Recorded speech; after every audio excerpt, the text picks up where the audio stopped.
In this lesson, we're going to look at solving our right triangles. And if there's anything of trigonometry that you have done in a previous math class, this is probably the lesson that you've dealt with of basically solving right triangles.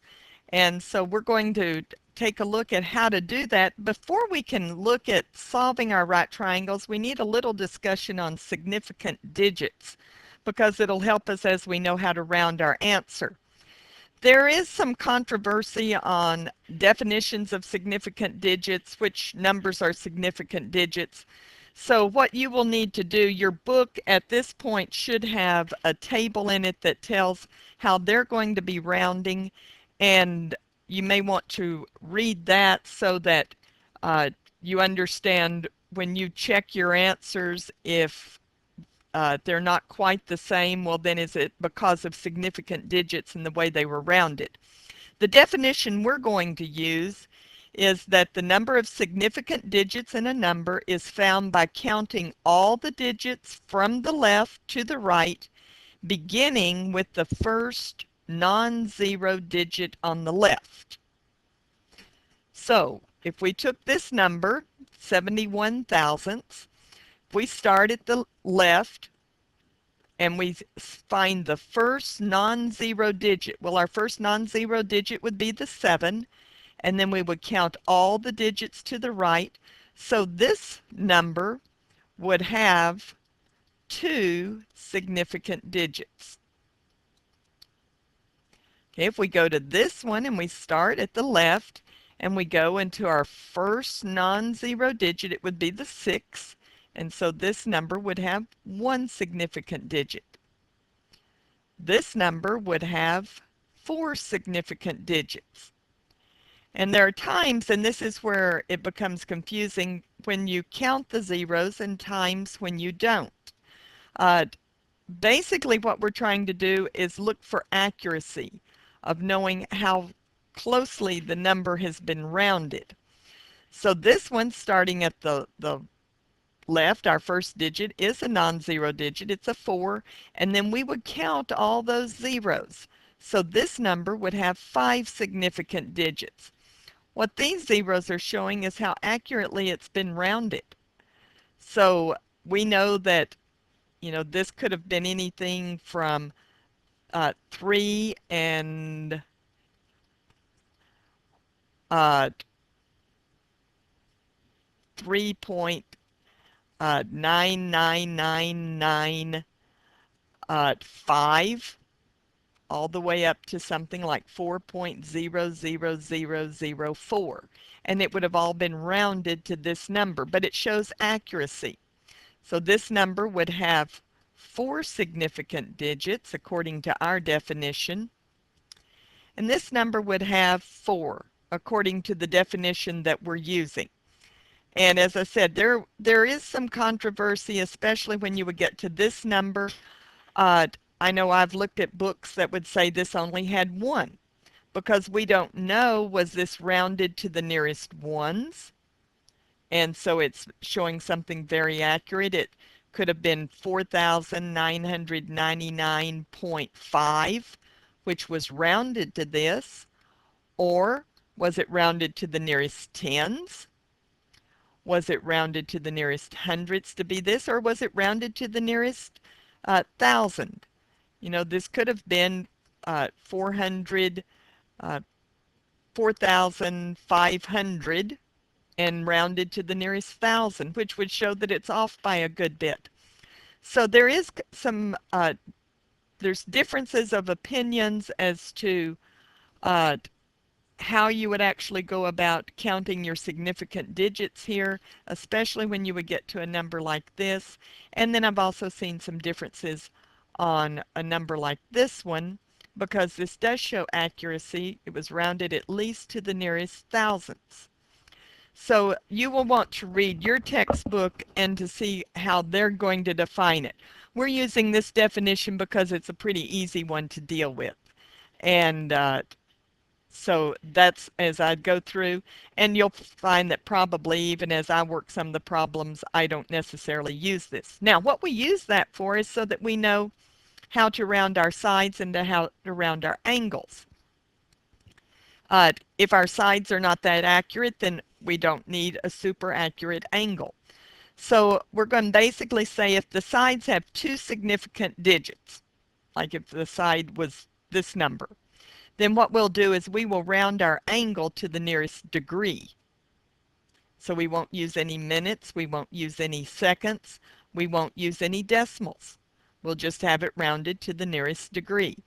If we have three significant digits in our sides, then we will round our angles to either the nearest 10 minutes or tenth of a degree, depending on if you're using degrees in minutes or you're using decimal degrees. And if we have four significant digits in our sides, we'll round our angles to the nearest minute or hundredth of a degree. Notice we won't get into any seconds at all. So to the nearest minute or to the nearest hundredth of a degree. And it goes the other way. If you're given angles and you're trying to come up with the sides, then that will also tell you how many significant digits to round it to. So this is what we're going to use in our problems. And as I said, I may sometimes forget about doing that, but that's basically how we're going to deal with how to round our sides. So let's look at our first triangle that we're going to solve. And in this, we're going to find all of the sides and all of the angles. Okay, we're given this right triangle, and we can only, the method that we're looking at can only be used for right triangles, where we're dealing with our opposite and our hypotenuse and our adjacent. So here, the information we're given is that angle B is equal to 77.66 degrees, and side A is equal to 43.21 or 43 and 21 hundredths units. And that can be, we're going to deal with what particular unit. It could be feet, inches, yards. It's a unit of length. And so what we're wanting to do is to solve the rest of our triangle. Now, what you want to do is always start out by drawing you a right triangle. And it doesn't, mine always basically look the same. I don't, try to draw the angles according to how big they really are. I just go ahead and draw it. Now we want to label it. The only thing that's super important here is that we label our right angle as C, and then you can label this angle A or the other angle A. But these are our angles. I'm going to call them A and B. I usually do it exactly the same way each time. Now we're going to fill in what we know. What we know is that the side opposite angle A is 43 and 21 hundredths, and that angle B is 77 degrees, 77 and 66 hundredths degrees. And what this means is we need to find angle A, we need to find side B, and we need to find side C, or the hypotenuse. So there's two sides and an angle that we need to find. And we want to find each one independently, using only the information that we were given. So there's not a particular order that you have to go in. We could find angle A fairly easily because we know that angle A and angle B are complementary. So we know that angle A is equal to 90 degrees minus 77 and 66 hundredths degrees.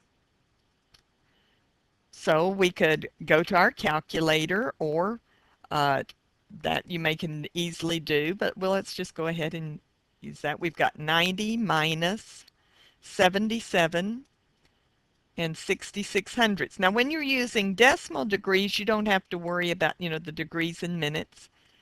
And so we find that angle B, or angle A then, is 12.34 degrees. So let's go ahead. And when I put this down, I don't fill it into my triangle. The reason is I only want to use when I solve what I was given. Because if I made a mistake here, then and I use that mistake, then I would make more mistakes. If I don't use anything that I found, then I may have some parts that are right and stay a little bit more accurate. So now we've got angle A. So let's find side B. Okay, what you do is you start with the angle that we were given. We were given angle B. Everything relates to the angle. So if you look at the angle that we're given, we're looking for the opposite side. We know the adjacent. So we think back to our trig functions and the one that dealt with opposite and adjacent. Well, that was tangent. So what we'll write down is that the tangent of angle B, which is 77.66 degrees, is equal to the opposite side over the adjacent side.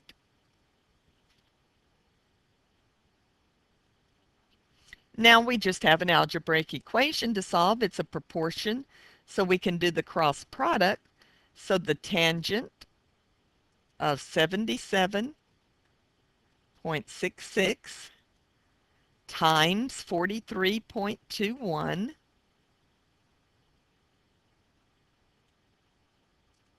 and often it's easier just to have that written here at the beginning, is equal to B. And let me clear that up just a little bit. 43. And so now we're ready to put this into our calculator.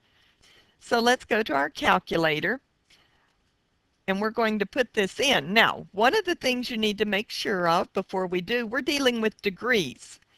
And so we need to have our calculator in the degree mode. So press your mode and make sure that you're in the degree mode since we're using degrees. And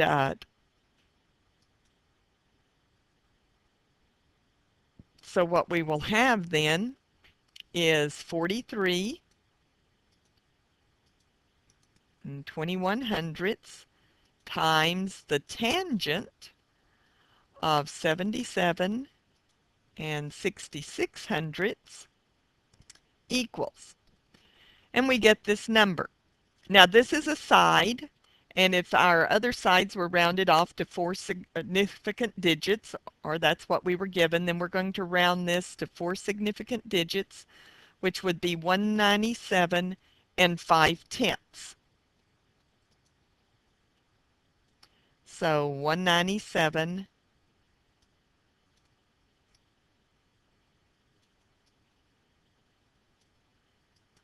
and 5/10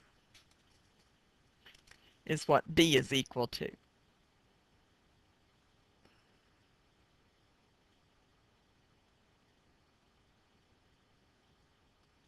And that's where that rounding and significant digits come in. There are times that what I've done is just round it to the same decimal place. But if you want to keep it with the significant digits, then you would do this.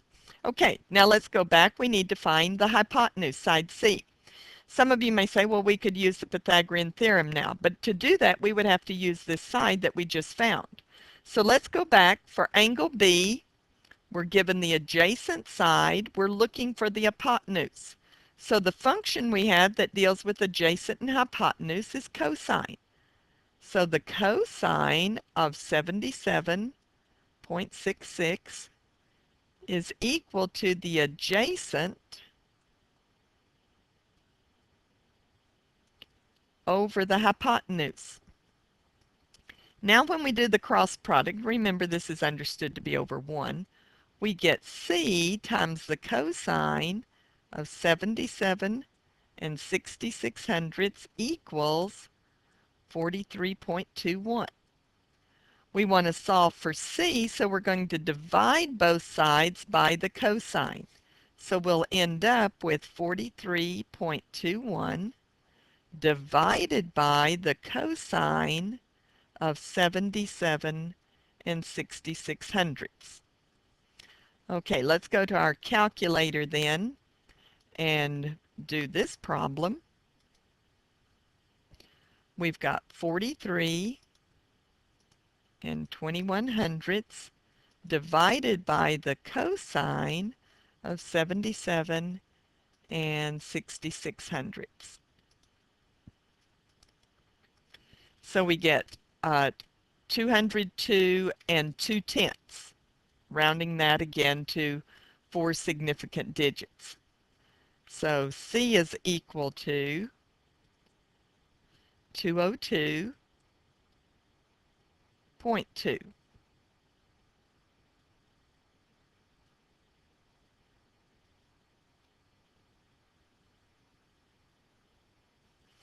Now, we want to check this. We want to have a way of checking it. And so here's where we can use the Pythagorean theorem. We know that a squared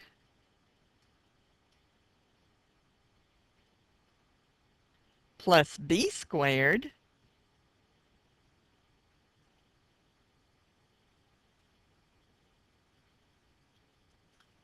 equals c squared.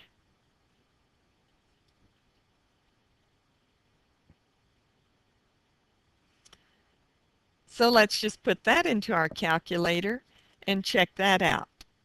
And we may not be exact because of rounding, but we should be pretty close. So we've got 43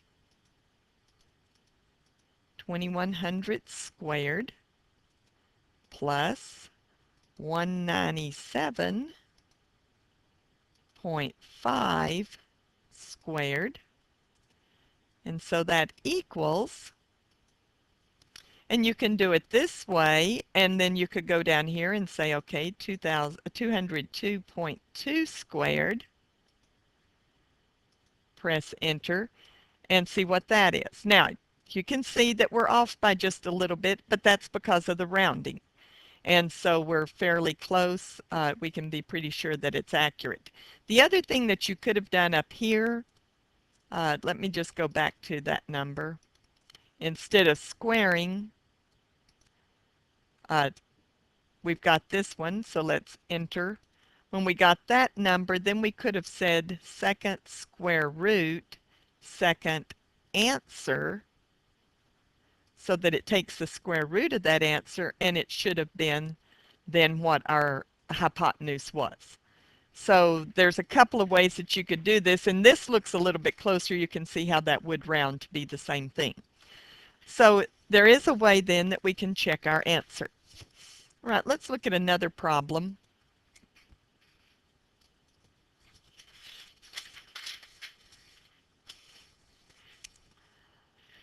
Okay, let's say that we're given in this case that C is equal to 5.678 and A is equal to 4.567. And we want to solve our triangle. So first thing we want to do is to draw us a triangle. And so we'll draw us a right triangle.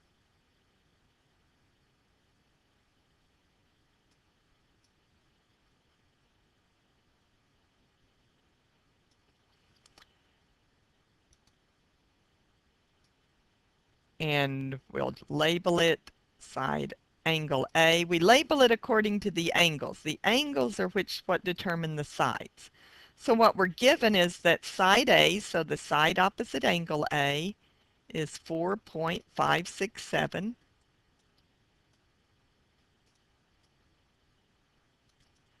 And the hypotenuse, side C, is 5.678.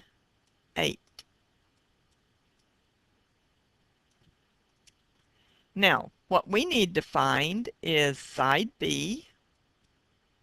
So we need to find side B. We need to find angle A. and we need to find angle B.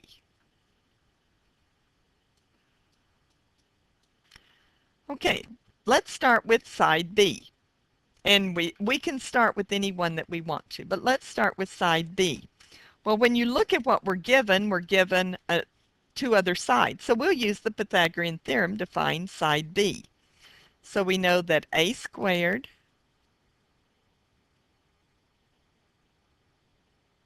plus b squared is equal to c squared. So solving for b squared, we've got b, and that's equal to c squared. And you probably have it memorized, your Pythagorean theorem, for solving any of the sides.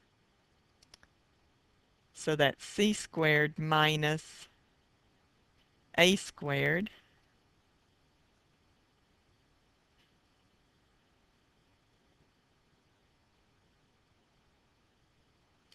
And then what we want to do is take the square root. And when we take the square root, then that's just going to be b. And that's easy to put into our calculator. And let's put it in that way. Let's go ahead and put in second square root. And then we have our a squared, or our c squared, 5.678. And since we didn't have negatives, it's not as necessary that we put each side in parentheses. Remember, whenever you have a negative number that you're squaring, you've got to put the negative in there with it. But then minus a squared, which is 4.567, close our parentheses, equal. So that gives us that b is 3.374. Again, we had 4 significant digits, so we'll round that off to 3.374. So side B, 3.374. Now we need to find angle A or angle B. It doesn't matter which one. And so if we just start with A, again, I always start by putting my finger on the angle I'm dealing with. I'm dealing with angle A. The sides that I'm given, according to angle A, I'm given the opposite side and the hypotenuse. So I think back to my trig functions, the opposite and the hypotenuse is sine. So the sine of angle A is equal to the opposite side over the hypotenuse.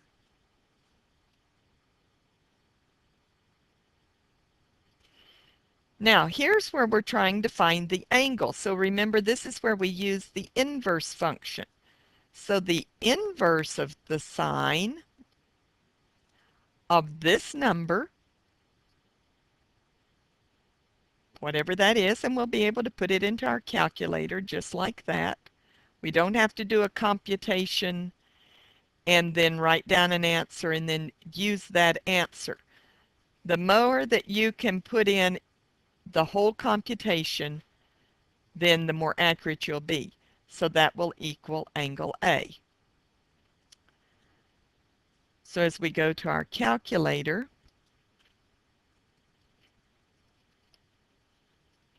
then what we have, let's see if I can make that a little smaller. We're going to do inverse sine, and we've got 4.567 divided by 5.67, and I believe that's actually supposed to be an 8. And somewhere I made it look like a 9. Let me just check that out. Yes, it's supposed to be an 8, 5, 6, 7, 8. And I actually used a 9 there, which made us off by just a little bit. So let me go back and go ahead and use the 8. Enter. And we end up with 53.55 degrees. So angle A is 53.55 degrees.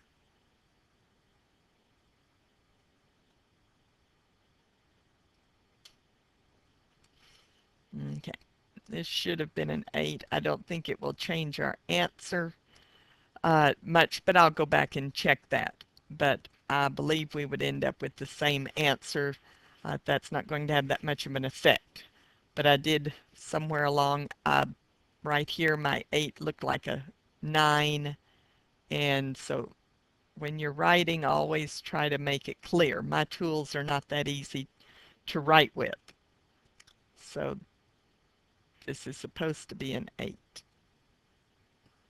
Now, let's go back then and look at angle B. And you say, well, we could subtract it from 90. And you can if you're pretty sure that what you got your answer was correct here. But a way to check would be, okay, for angle B, the side I'm given is the adjacent. I'm given the hypotenuse, so I would use cosine. And we can simply say the cosine of angle B is equal to the adjacent over the hypotenuse. And I'll get my 8 there. So the inverse cosine of that value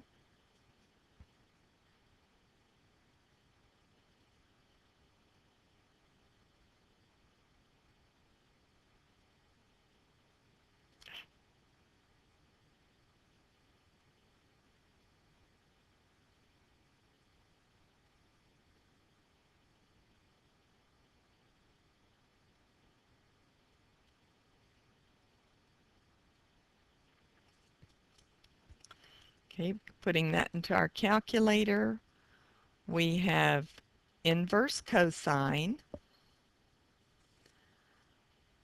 4.567 divided by 5.678,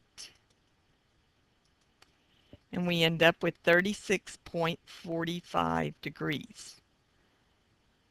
So we have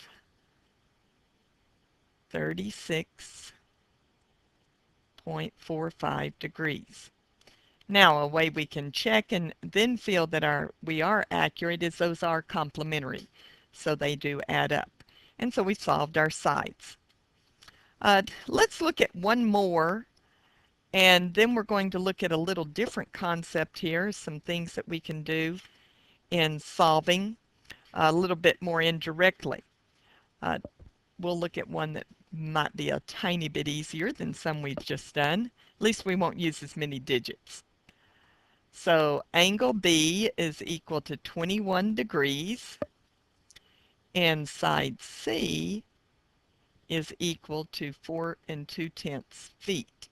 Now here we were given the units, and so we want to make sure that we use those. Okay, the first thing we need to do is to draw our triangle. Don't try to do these without drawing a triangle. It gives you a visual. It helps you know which ones that you're given.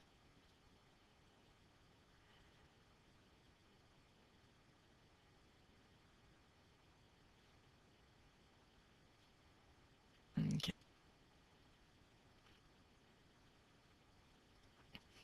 So I'm going to call it angle A, and angle B, you're going to find that I draw my triangle the same every single time. So angle B is 21, and side C is 4 2/10 feet. So that means what we need to find is side A, side B, and angle A. The order doesn't matter because we're going to find each one independently. So let's just start with side A. We go to the angle that we have. According to this angle, side A is the adjacent. We were given the hypotenuse. Adjacent and hypotenuse is cosine. So the cosine of 21 is equal to A over the hypotenuse. Doing our cross product, remember this one's over 1. We have the cosine of 21 times 4.2. And it's easier if you write the number in front of the cosine because then you're not thinking it's part of the angle, equals A. Going to our calculator, 4 2/10 times the cosine of 21 degrees is 3.9. Now we had two significant digits. We were rounded to the nearest degree, so we would round to two significant digits. So 3.9.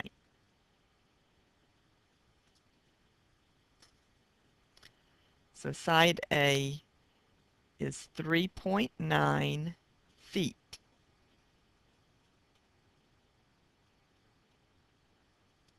Okay, to find side B, we go back to our angle. B is the opposite side. We were given the hypotenuse. Opposite and hypotenuse is sine. So the sine of 21 degrees is equal to the opposite over the hypotenuse. Doing our cross product, we have 4 2/10 sine of 21 equals B.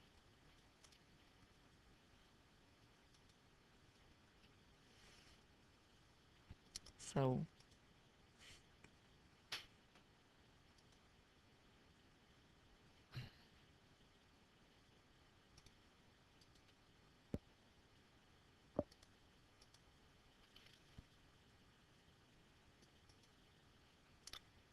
four and 2/10.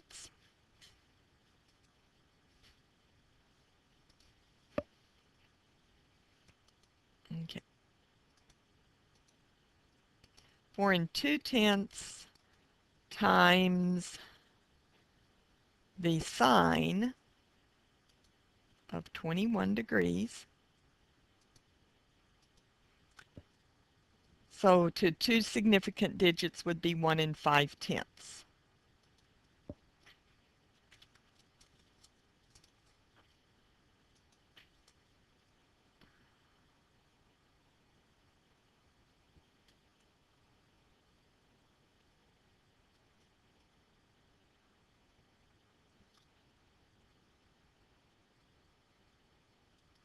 Now for angle A, the only thing we can deal with are complementary angles and using what we have. So angle A would be 90 minus angle B of 21 degrees would equal angle A.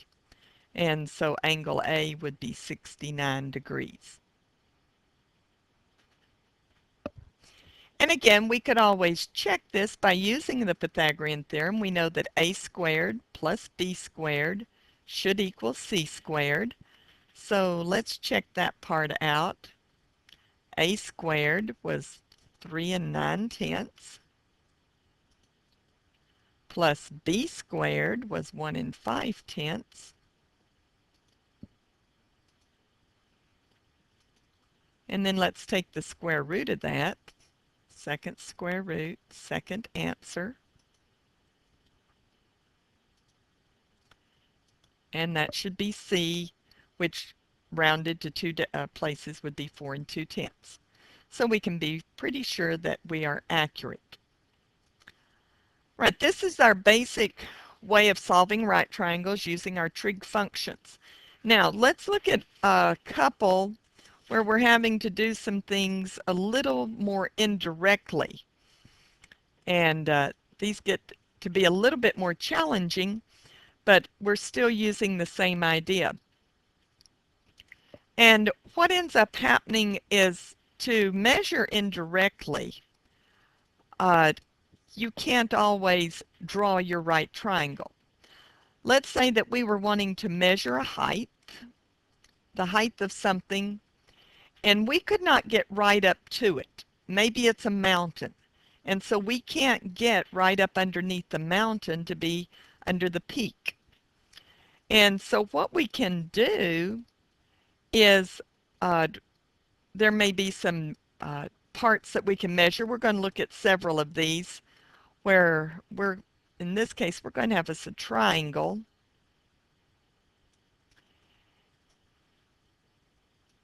We have a distance that comes down to here, and we know that length is going to be 12.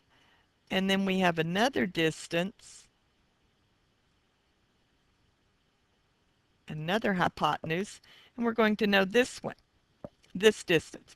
Now in a minute we'll do a problem where we're trying, where we're going to know our distances on the ground and some parts there. So we're wanting to find some different values as we go through these. But we're doing it indirectly. Let's look at what we're given. We're going to be given that this angle's 48 degrees. Given that this hypotenuse is 12 and this hypotenuse is 17 and that this angle is 32.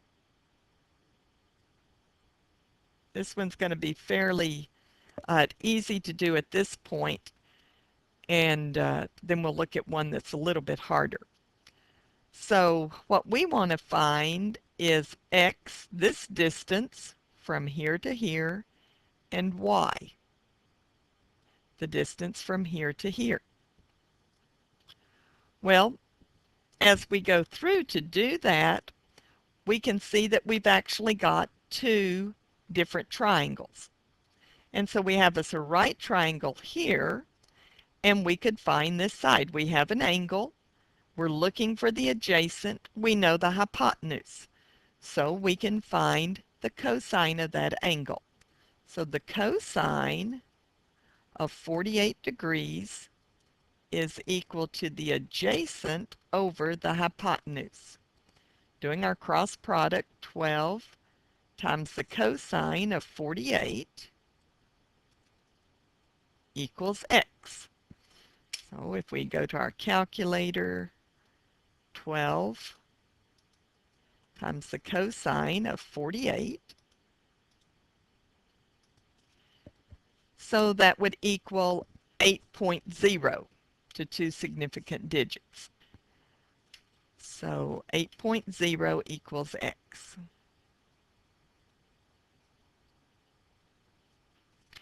Now we go to the big triangle. We're wanting to know y. Well, in the big triangle, we don't know a side. We know, well, I take it back. We do know a side. We know the hypotenuse. And so we can find, we've got the hypotenuse, we know an angle, and so what we can find is this whole side, not just y. So if we wanted to, we could call that whole side, let's just call it z. We could call it x plus y. So according to our angle, we're looking for the adjacent. We know the hypotenuse, so we would say the cosine. So the cosine of 32 degrees is equal to the adjacent over the hypotenuse. So 17 cosine of 32 equals z, or we could say it equaled x plus y.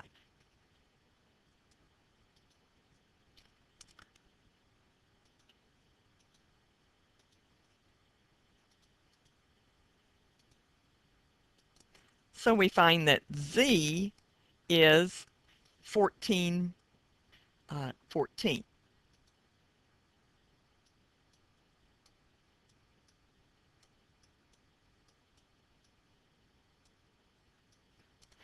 So y would be z minus x. So 14 minus 8.0 would equal 6. And 6.0. So we've now found z, or we found y, excuse me. So we were able to find x and y, but we had to find one first. We had to find x in the smaller one. You had to find one answer to be able to find the whole answer. Okay, let's look at one that's a little bit more involved than that. And this one is more along the line of how you would actually use something or use your trig for indirect measurement. So let's go back to what I was talking about. Let's say we have a mountain, and we want to find the height of this mountain. It could be a tree, it could be anything where we can't get directly underneath it. It might be something in a too far away for us to actually go to. Okay, so we want to find this height over here.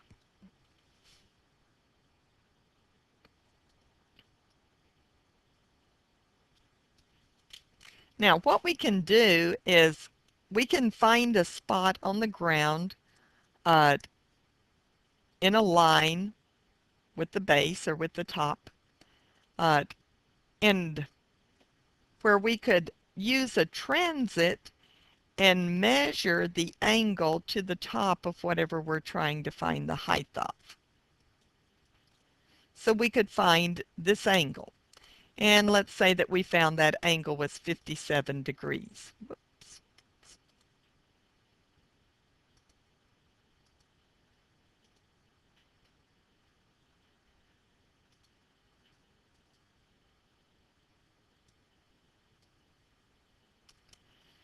Now, an angle by itself doesn't give us enough information.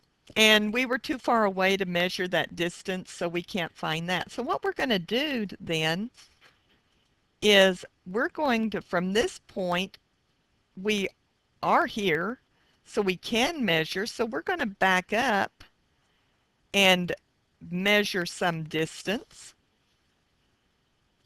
And then from there, we can use our transit and get the angle to the top of whatever we're trying to measure. So now we can go through and we can know that this distance, let's say it was 10. It could have been 10 feet, 10 yards, 10 miles. It was 10. And this angle was 43 degrees.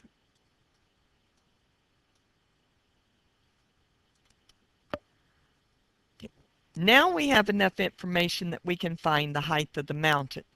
But we're going to have to find some other things in between because we have to have two pieces of information. And you may say, well, we have an angle in this side, but that's not a right triangle that we have that side for. That's a scalene triangle. So we're going to have to find this distance anyhow. So what we're going to do is we're going to start with this small triangle, and we are looking for the opposite and the adjacent. So opposite and adjacent would be tangent. So what we'll have is the tangent of 57 is equal to the opposite over the adjacent. Now doing our cross product, what we have is x tangent 57 equals h.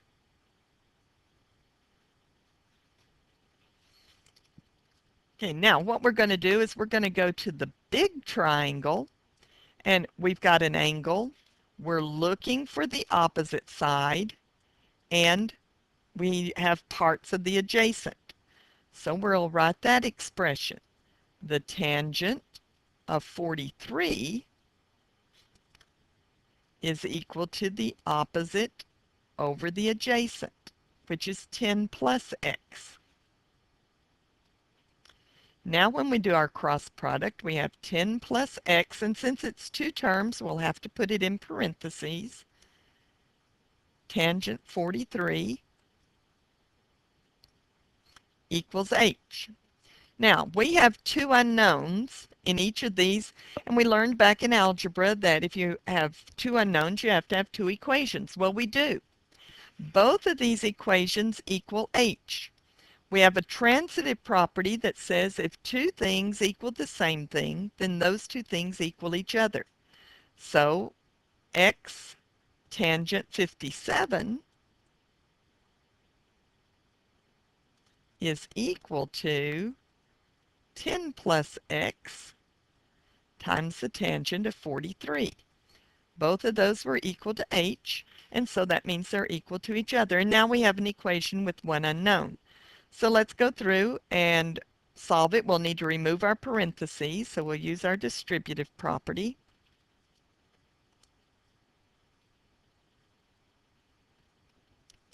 So that's 10 tangent 43 plus x tangent 43.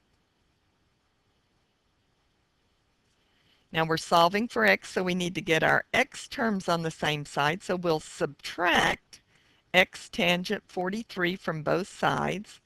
So we have x tangent 57 minus x tangent 43 equals 10 tangent 43. Now normally we want to be able to combine these, but they're not like terms. So remember we use our distributive property and we're going to factor out that x. So x tangent 57 minus tangent 43. We factored out the x, which is basically, if we had known what those were, this had been 6x minus 3x, then we would have subtracted and called it 3x. Well, we're just subtracting whatever those values are equals 10 tangent 43. Now, we don't want to find any of this yet. We want to go ahead and solve this as much as we can. So to solve for x, we'll divide by the coefficient. So we get x is equal to 10 tangent 43 divided by tangent 57 minus tangent 43. Okay, in just a second, we're going to put this into our calculator. But before we do, let's talk about parentheses as we enter it into our calculator. Order of operations say that we work our numerator, we work our denominator, then we do the division. Your numerator is understood to be in parentheses. Now, most of your calculators, when you press tangent, are going to open parentheses here. You don't have to open them, they will, but you will have to close them. So they automatically open those, but you will have to close them. Then you must put your denominator in parentheses. So we'll open those and we'll have to close them. Your calculator is going to open parentheses for the tangents, but you will have to close those parentheses after you put in your angle. So there's several things that you're going to have to take care of. We're going to make this one actually blue because you're not putting that in. The calculator is. And so you have to get your parentheses right or you won't get the right answer. So let's go through and put this into our calculator.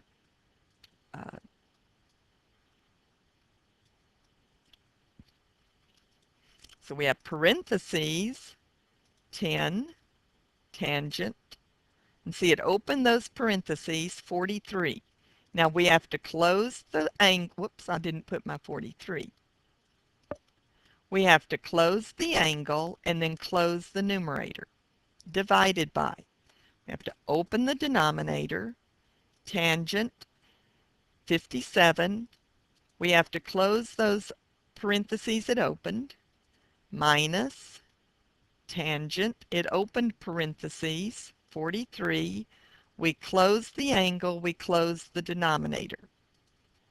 And we get 15 and zero point 0.3, but we're rounding off to two significant digits, so we get that x is 15.